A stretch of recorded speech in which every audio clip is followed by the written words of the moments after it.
Nagde-date ang mag-asawang ito, tapos biglang may lumabas na lalaki at hinalikan ang dalaga. Hindi maintindihan ng nobyo ang nangyayari. Mabilis niyang pinigilan si Han-gi, pero mahigpit pa rin niyang hinawakan ang dalaga at hindi binitawan. Ang galit na nobyo ay pumulot ng basurahan sa gilid ng kalsada at hinampas ng malakas si Han-gi.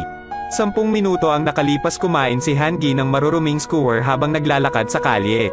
Hindi sinasadyang nakita niya ang isang batang babae na nakaupo sa isang upuan. Sa isang tingin lang, na-in-love si Han-gi sa kanya. Yung magandang muka at hubog ng katawan, kasama ng mahabang payat na binti. Ito kaya ang maalamat na one-sided view? Nakatatak sa isipan ni Han-gi ang bawat ekspresyon ng dalaga. Bigla siyang naglakad papunta sa babae, tapos tahimik na umupo sa tabi niya. Nakaupo ang babae at naghihintay sa kanyang kasintahan. Pagkatapos ay kinuha niya ang kanyang telepono at tinawagan ang kanyang kasintahan. Pagkababa ng telepono, napagtanto ng dalaga na nakatitig sa kanya si Han-gi. Natakot siya at dali-daling inayos ang mga gamit niya at umalis. Sa oras na ito, dumating sa wakas ang kasintahan. Galit na sabi ng dalaga na may tiyuhin na panay ang tingin sa kanya.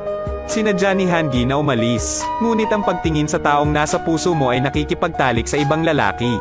Agad na tumalikod na galit. Kahit anong gawin ng nobyo, hindi niya pakakawalan ang dalaga. Galit niyang sinuntok si Han-gi sa muka. Parehong natakot at galit ang dalaga. Natupad ni Han-gi ang gusto niyang gawin.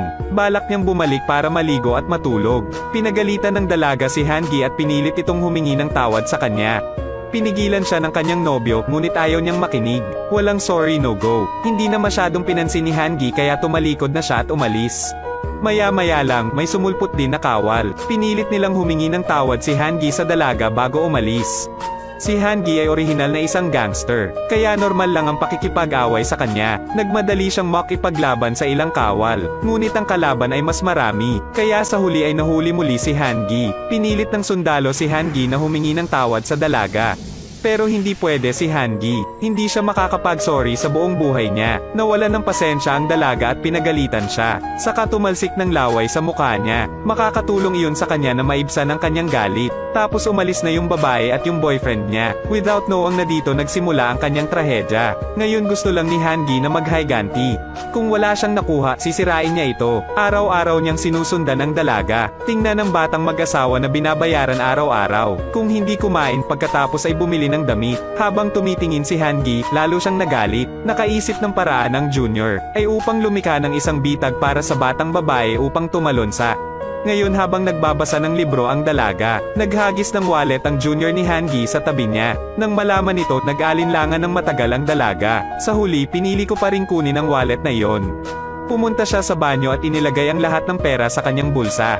Paglabas niya ay hinabol siya ng isang lalaki. Sa wakas ay tumakbo sa isang dead end at huminto. Inagaw ng lalaki ang kanyang bag. Saka inilabas ang pera na nakakulong sa dalaga. Sinadya din niyang sabihin na kinuha sa kanya ng dalaga ang 10 million won. At gustong dalhin ang dalaga sa himpilan ng pulisya. Ngunit wala akong ganoong kalaking pera sa aking bulsa. Hiniling ng lalaki sa dalaga na mabilis na ibalik ang lahat ng pera sa kanya. Pero hindi daw niya kinuha at nagplanong umalis. Tumayo ang lalaki at sinampal siya. Pagkatapos ay nagbanta na dadalhin siya sa istasyon ng pulisya. Talagang kumuha ng pera ang babae pero hindi ganoon kalaki. Kaya lang ang dalaga ay pinilit ng lalaki na pumunta sa isang loan shark company. At napilitang pumirma sa isang promissory note. Lumipas ang isang buwan. Hinanap muli ng lalaki ang dalaga at humingi ng pera. Ngunit ang batang babae ay karaniwang hindi nakapagbayad. Sinubukan niyang tumakas ngunit sa huli ay nahuli siya. Naging matagumpay ang plano. Dinala siya ng mga juniors ni Han-gi sa red light district.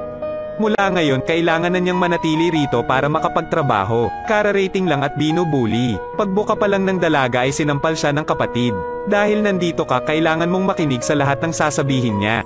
Pagkatapos ay pinilit niyang magpalit ng damit. Sa gabi, ang batang babae ay napilitang umupo sa labas ng pinto upang tumanggap ng mga bisita.